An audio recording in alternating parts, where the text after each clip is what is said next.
वाले बेटी बढ़िया फोटो बना के लाई है, छोटी सी गुड़िया, तब से उसके हाथ दुखते होंगे, ऐसे ही हाथ खड़े कर रहे कैसे। जरा एसपी जी लोग जाकर के ले लें उनसे। मार्केटिंग के लिए जा रहे हैं और हम तो रिक्वेस्ट ये करेंगे कि प्रधानमंत्री जब ध्यान करे कन्याकुमारी में तो मीडिया पे प्रतिबंध लगा दे।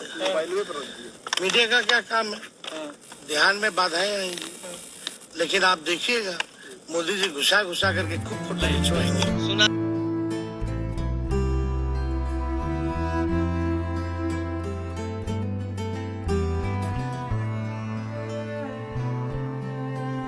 गुरु के मिले कटे दुख पापा, जन्म जन्म के मिटे संतापा। गुरु के चरण में सदा चित दीजिए, जीवन जन सुफल कर लीजिए। अर्थात गुरु के मिलने पर ही सर्व दुख जो आपके पाप के कारण होता है वो समाप्त हो जाता है। जन्म जन्म के संताप यानी दुख कट जाते हैं। सदा गुरु जी के चरण में ध्यान रखें। इस प्रकार साधना करके अपना मानवीय जीवन सफल बना जा सकता है। नमस्कार, प्रणाम। आपका भाई आशु आर्या आप तमाम हिंदुस्तान वासियों का तहे दिल से स्वागत करता है। वेदांत के विख्यात और प्रभावशाली आध्यात्मिक गुरु स्वामी विवेकानंद जी के स्मारक पे यानी जो कि तमिलनाडु के कन्याकुमारी में स्थित है, वहाँ पे आज वर्तमान के पीएम मोदी जी वहाँ पे साधना कर रहे हैं, जिससे विपक्ष काफ़ी घबराया हुआ है, काफ़ी आक्रोश में है, काफ़ी आलोचना उनकी हो रही है। लेकिन आज वो पूरे विश्व को संदेश देने वाले हैं कि स्वामी विवेकानंद जी वहीं से 1892 में सपना देखा था भारत विकसित का। आज मैं आपको पूरी एक बातें बताने वाला हूँ, एक जानकारी देने वाला हूँ जो आप कभी नहीं सुने होंगे। 1 रुपये के चंदा और एक जिद की वजह से स्वामी विवेकानंद जी का स्मारक कैसे बना, इस वीडियो में आपको मिलेगी सारी जानकारी। और कौन कौन से पार्टियों ने उस समय में सहयोग किया और किन्होंने हाथ खड़ा कर लिया, ये सारी जानकारी इस वीडियो में मिलने वाली है। तो पूरा वीडियो देखिएगा। और आज जो वर्तमान के प्रधानमंत्री नरेंद्र दास मोदी जी हैं, वो पूरे विश्व को क्या संदेश देने वाले हैं, आप कमेंट जरूर कीजिएगा, आपको अनुभव हुआ हो तो। चलिए मैं आपको बारीकी से सारी जानकारी देने वाला हूँ। स्वामी विवेकानंद जी पूरे देश भ्रमण करने के बाद लोगों के तकलीफ दर्द को अपने करीब से देखने के बाद तमिलनाडु के कन्याकुमारी में इस जगह पे पहुँचे। पुरानी कथाओं के अनुसार कहा जाता है कि जब माँ पार्वती कन्या के रूप में थी तब एक पैर पे शिव जी को प्राप्त करने के लिए घोर तपस्या की थी। ये बहुत ही पवित्र स्थान माना जाता है। 24 दिसंबर 1892 को वहाँ पे पहुँचे तो उन्होंने देखा कि वहाँ दूर 500 मीटर की दूरी पे एक पत्थर है। उन्होंने सोचा कि साधना के लिए सबसे अच्छा जगह वही है।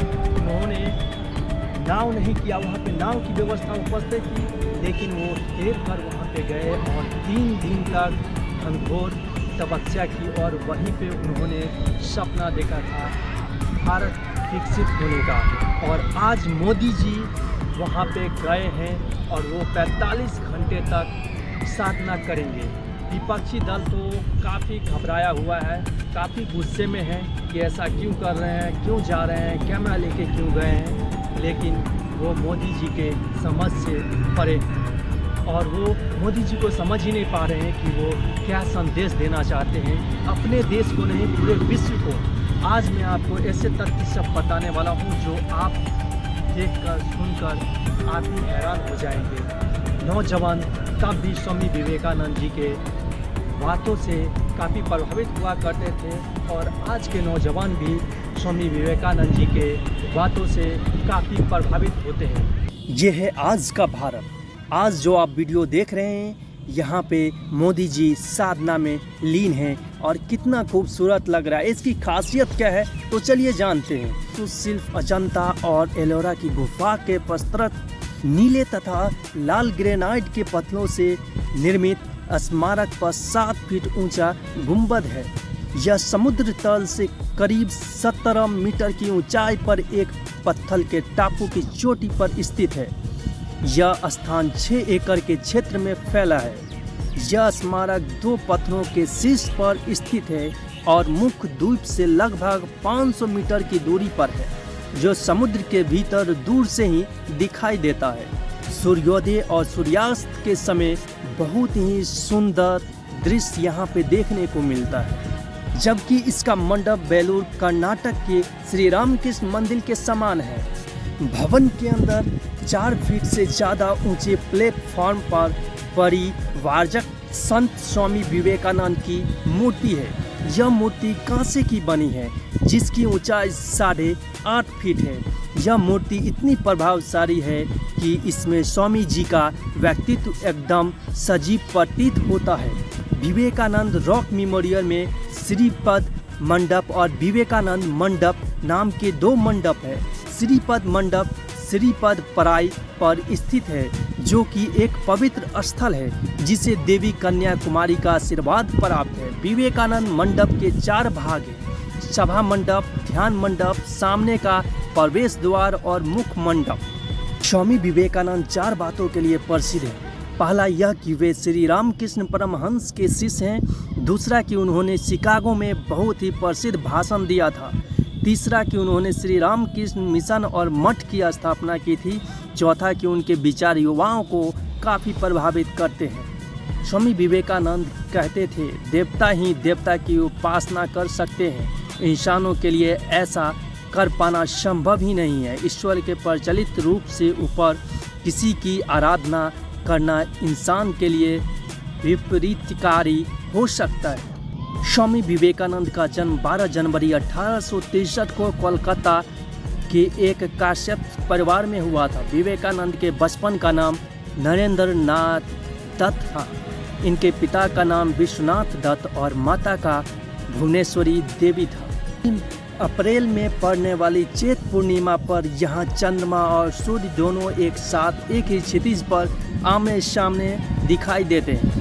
यह समुंदर त्रिवेणी के नाम से भी जाना जाता है। यहाँ पे अरब सागर, हिंद सागर और बंगाल की खाड़ी इसमें आकर मिलती है और ऐसा कहा जाता है कि इस समुंदर में स्नान करने से सब पाप कष्ट दुख मिट जाते हैं। चलिए जानते हैं 1 रुपये के चंदे और एक जिद से कैसे बना वो मेमोरियल। उस वक्त तमिलनाडु में कांग्रेस की सरकार थी और एम भक्तवत्सलम मुख्यमंत्री हुआ करते थे। जब उनमें मेमोरियल के लिए मदद मांगी गई तो उन्होंने साफ मना कर दिया। यही रुख केंद्रीय संस्कृत मंत्री हुमायूं कबीर का था। 60 के दशक तक यहाँ शिला ही हुआ करती थी। साल 1963 में जब स्वामी विवेकानंद की जन्म शताब्दी मनाई जा रही थी, तब कन्याकुमारी के कुछ स्थानीय लोगों ने शिला के पास एक स्मारक बनाने का मन बनाया। हालांकि उन्हें खास सफलता नहीं मिल पाई। इसके बाद उन्होंने राष्ट्रीय स्वयं सेवक संघ के तत्कालीन सरसंघ चालक माधव राव सदाशिव राव गोवलकर से संपर्क किया। गोवलकर ने आरएसएस के प्रचारक एकनाथ राणे को स्मारक निर्माण का जिम्मा सौंपा। राणे ने इसके बाद भी हिम्मत नहीं हारी। वह दिल्ली आ गए और लाल बहादुर शास्त्री से मिले। लाल बहादुर शास्त्री ने राणे से कहा, मैं बहुत धीरे चलने वाला व्यक्ति हूँ, पर आपको रास्ता सुझा सकता हूँ। अगर विवेकानंद शिला स्मारक के लिए जनमत तैयार कर ले तो इससे सरकार पर दबाव पड़ेगा। इसकी शुरुआत सांसदों से कर सकते हैं।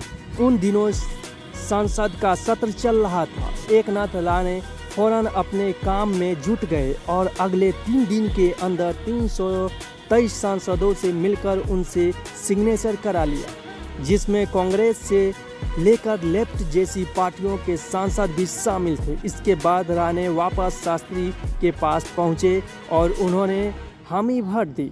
पैसे की दिक्कत इतनी थी, राणे अपनी किताब में लिखते हैं कि स्मारक के लिए मंजूरी तो मिल गई, लेकिन जो सबसे बड़ी समस्या थी वो पैसे की थी। उन्होंने चंदा जुटाने का मन बनाया। शुरुआत देश के मुख्यमंत्रियों से की। जम्मू कश्मीर के मुख्यमंत्री शेख अब्दुल्ला से लेकर नागालैंड के सीएम होकिसे सेमा ने भी मदद किया।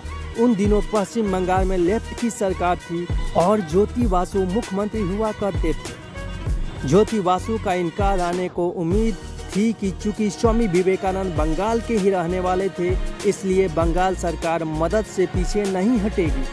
पर ज्योतिष बसु ने साफ कहा, मेरा विवेकानंद जी से कोई संबंध नहीं है, लेफ्ट पार्टी का सदस्यता होने के कारण मदद नहीं कर सकता। इसके बाद राणे ज्योति बसु की पत्नी कमला बसु से मिले और वो मदद को तैयार हो गई। स्मारक के लिए 1100 रुपये जुटा कर दिया। 30 लाख लोगों ने दिया चंदा। विवेकानंद केंद्र के मुताबिक शिला के लिए करीब सभी राज्य सरकारों ने 1-1 लाख का दान दिया। पर सबसे महत्वपूर्ण बात है, आम लोगों का चंदा। एकनाथ राणे गांव-गांव तक गए और लोगों से कहा कि वे 1 रुपये से लेकर अधिकतम 5 रुपये का चंदा दे सकते हैं। कुल 30 लाख लोगों ने चंदा दिया। इस तरह स्मारक का निर्माण शुरू हो गया। 2 सितंबर 1970 को भारत के तत्कालीन राष्ट्रपति वी गिरी ने इसका उद्घाटन किया। 2 महीने चले समारोह में शिरकत करने प्रधानमंत्री श्रीमती इंदिरा गांधी भी गई।